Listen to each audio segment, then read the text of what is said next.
এই হচ্ছে সেই জায়গা যেখানে তিনটি নদীর মোহনা এক হয়ে গেছে। এইখান থেকে এই যে দিকটা আপনি দেখতে পাচ্ছেন, এই দিকটা যখন যাবেন, এই দিকে বলেশ্বর নদী, বিষখালী এবং পায়রা নদী এক হয়ে মিশে গেছে। একই মোহনায় তিনটা নদী কিন্তু মিশে গেছে। যেটা আমি শুরুতেই বলেছিলাম যে তিনটি নদীর মোহনা কিন্তু এক জায়গায় মিলে গেছে, সেটা হচ্ছে এই দিকটা। এবং এরপরে কিন্তু বঙ্গোপসাগর, রাইট? এদিকে ওকে, এই দিকে হচ্ছে বঙ্গোপসাগর এবং এই দিকটাতেই যেটা দেখতে পাচ্ছেন, এখানে তিনটি নদীর মোহনা একত্রিত হয়ে গেছে এবং এই সাইডটা দিয়ে সোজা যদি যান, যেটা দেখতে পাচ্ছেন এদিকটা হচ্ছে বঙ্গোপসাগর।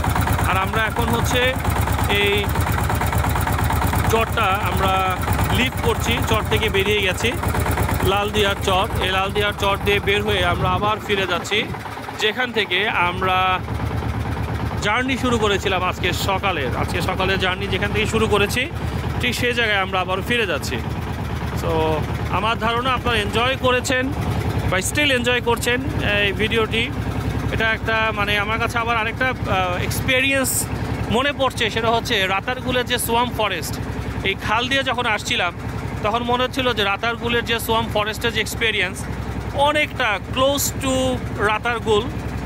আবার হচ্ছে যখন এই বনের ভেতরে গেলাম তখন মনে হচ্ছে যে সুন্দরবনের করমজল পয়েন্টের যে এক্সপিরিয়েন্স সেইটা মনে হচ্ছে। আবার যখন আমি ঝুলন্ত ব্রিজে যাচ্ছি তখন আবার মনে হচ্ছে যে এটা মনে হয় রাঙামাটির সেই বিখ্যাত ঝুলন্ত ব্রিজ। তো বিভিন্ন জায়গার সাথে আমার কাছে মনে হচ্ছে এখানে আমি মিল খুঁজে পাচ্ছি। এনিওয়ে, আপনারাও এক্সপ্লোর করবেন, যত বেশি ঘুরবেন তত বেশি দেখবেন এবং জানবেন এবং মানুষকে জানাতে পারবেন। এই সামনে দেখতে পাচ্ছি খালটা কিন্তু দুই দিকে চলে গেছে, আমরা বাঁ দিক দিয়ে যাব। আচ্ছা, একটু যদি বলেন আমাকে আরাফাত ভাই, ডান দিয়ে যে পথটা গেছে দিক দিয়ে করবে? বেশি দূর যায় না, বেশি দূর যায় না। তার মানে আমাদের লোকালয়ে যেতে গেলে এই বাম দিক দিয়ে যেতে হবে। তার মানে এই হচ্ছে খালের এই দিকটা হচ্ছে একটা অংশ খালের, এদিক দিয়ে বেশি দূর যেতে পারবেন না, কোনো লোকালয় নেই। আর এই হচ্ছে আরেকটা অংশ। তো আমরা এই অংশ দিয়ে চলে যাব এবং আবারও আপনাদেরকে ফুল ফ্রেমে দেখাচ্ছি। এই হচ্ছে খালটা, দুটো অংশ দুদিকে চলে গেছে, মাঝে আবার একটা চরের মতো আছে। আর এই হচ্ছে সেই বন, যে বন আমরা এইমাত্র ঘুরে আসলাম। আমার ইউটিউব চ্যানেল যদি ভিজিট করেন, আপনি এই বরগুনা জেলার পাথরঘাটা উপজেলার যেই পর্যটন কেন্দ্রগুলো আছে সবগুলো ভিডিও একদম authentic and natural video without any edit আপনি কিন্তু দেখতে পাবেন আমার ইউটিউব চ্যানেলে। সো আশা করছি আমার ইউটিউব চ্যানেলটা আপনি ভিজিট করবেন, তারেক ট্রেনার ট্রাভেলার। সেই চ্যানেলে আপনারা 4টি পর্যটন কেন্দ্রের ভিডিওই কিন্তু পেয়ে যাবেন।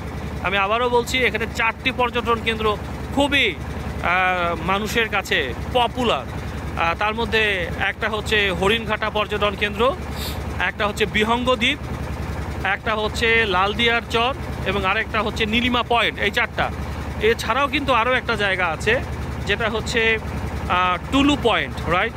টুলু পয়েন্ট একটা জায়গা আছে, টুলু পয়েন্ট। আরেকটা হচ্ছে শুভ সন্ধ্যা চর। তো শুভ সন্ধ্যা চরটা একটু দূরে, রাইট? এখান থেকে শুভ সন্ধ্যা চরটা এখান থেকে একটু দূরে।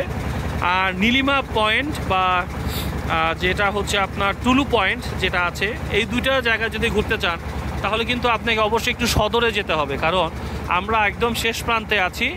এইখান থেকে হচ্ছে বন, নীলিমা কিংবা হচ্ছে টুলু পয়েন্ট কিন্তু এই দিকে না, সেটা হচ্ছে শহরের দিকে যেতে পড়বে। তার মানে আপনাকে এখান থেকে বের হয়ে শহরের দিকে আপনি যখন মুভ করবেন তখন ওই দুইটা জায়গা আপনি দেখবেন। আমি যতদূর দেখেছি নীলিমা পয়েন্ট এটা অনেকটা হচ্ছে বলেশ্বর নদীর একদম তীর ঘেঁষে যেই মানুষের জন্য বসার জায়গা করেছে, যেই বাঁধ দিয়েছে, সেই বাঁধে বিভিন্ন কালার কোট ব্যবহার করেছে, কালার কোট ব্যবহার করে বাঁধটাকে আরও সুন্দর করেছে, দেখতে অনেক সুন্দর লাগে। সো ওই বলেশ্বর নদীর যে বাঁধ আছে সেই বাঁধের সাথে আমি একটু দেখেছি যে নীলিমা পয়েন্টে অনেক মিল আছে। মানে এখানেও একটা বাঁধ আছে, নদীতে একটা বাঁধ আছে, নদীর বাঁধ, এবং বাঁধে বিভিন্ন কালার দিয়ে সেখানে কিন্তু সুন্দর বসার জায়গা তৈরি করা আছে। সেই ভিডিওটি আপনারা আমার ইউটিউব চ্যানেলে পাবেন।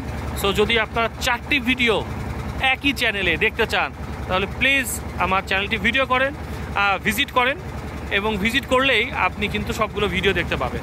তো বলতে বলতে আমরা কিন্তু মানে আমাদের গন্তব্যের দিকে চলে যাচ্ছি এবং গন্তব্যে কাছাকাছি চলে যাচ্ছি, আর বেশি সময় লাগবে না। তো আশা করি আপনারা এনজয় করেছেন এবং আগামীতেও এনজয় করবেন ভিডিওগুলো। আমি চেষ্টা করি লাইভ ভয়েস দেওয়ার মাধ্যমে এবং ন্যাচারাল যে সিনারিও সেটাকেই তুলে ধরার জন্য, যাতে করে আপনারা এসে হতাশ না হয়ে যান। অনেক সময় দেখা যায় যে কোনো একটা পর্যটন এলাকাকে প্রমোট করার জন্য আমরা এডিট করে আমরা সেটাকে আরও অনেক বেশি গর্জিয়াস করে দেখার চেষ্টা করি, কিন্তু যখন আমরা ঘুরতে আসি তখন আমরা দেখি আসলে যেরকম দেখেছিলাম সেরকমটা না। তো সেটা যাতে আপনি আমার চ্যানেল থেকে এরকম কোনো বিভ্রান্ত না হন, সেজন্য আমি একদম ন্যাচারাল ভিডিও করি এবং সেটাই আপনাদের দেখানোর চেষ্টা করি। তো ভালো থাকবেন, দেখা হবে আবার অন্য কোনো ভিডিওতে। আসসালামু আলাইকুম।